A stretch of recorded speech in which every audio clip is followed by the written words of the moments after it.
Everything you're about to see in this movie is the truth, except the parts where I lied to all those reporters.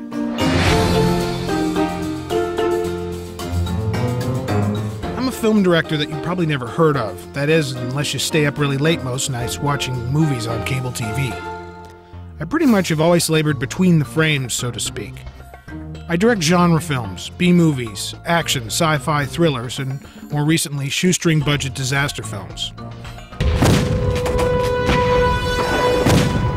History's about to repeat itself, and if somebody doesn't do something quick, a lot of people are going to be killed. Right.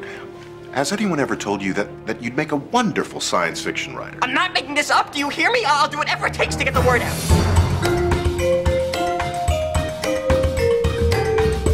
Now, way back in the big 80s, when I first began my film efforts, there were very few film schools, and soon after high school, it became apparent to me that jumping into the world of filmmaking in New York City or Los Angeles was going to splash me like a minnow into the ocean.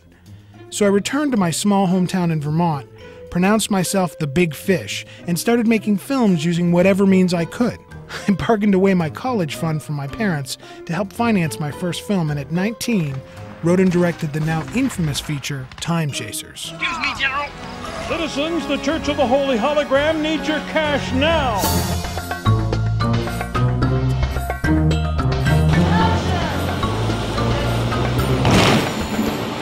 The film actually made money, and I continued to make low-budget films. Unfortunately, this way of learning how to become a filmmaker has one major pitfall. All your mistakes become immortalized in film forever. I became labeled a B-movie film director.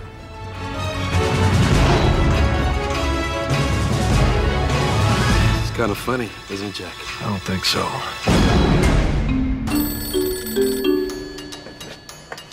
Summit Restaurant, open since 1950. Always a smart line. Have we met? It's Will Langley with the FBI. Yes.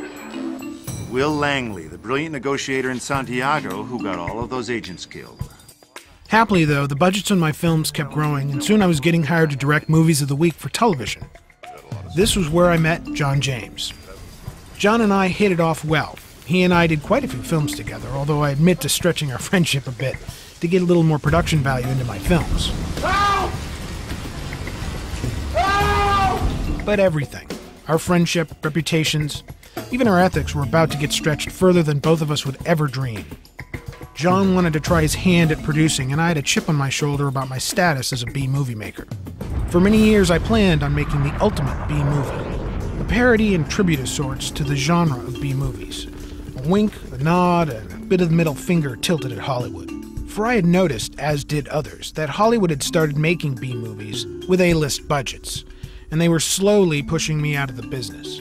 The tragic odyssey that became my life while making this movie turned far more outrageous and surreal than even the whacked-out filmic hijinks I had scripted.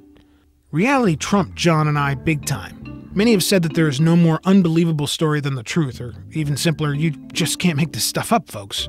Most people recognize me as the character I played, Jeff Colby, for so many years, and I think that I'll carry that to my grave, Jeff Colby. But that's okay. I'm very proud of it, and I had 10 great years during the 80s. But now I see myself as sort of wearing both hats, as a producer and as an actor. He pitched me the idea of this absolutely crazy, campy, silly movie that he was bound and determined. He had that gleam in his eye that I'm making this, and you're gonna like it, right, Scott? And I was like, David, please don't do this.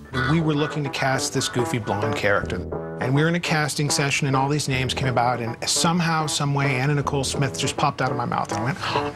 She was voluptuous, you know, exotic and sexy, and, you know, it was pretty good casting, I guess.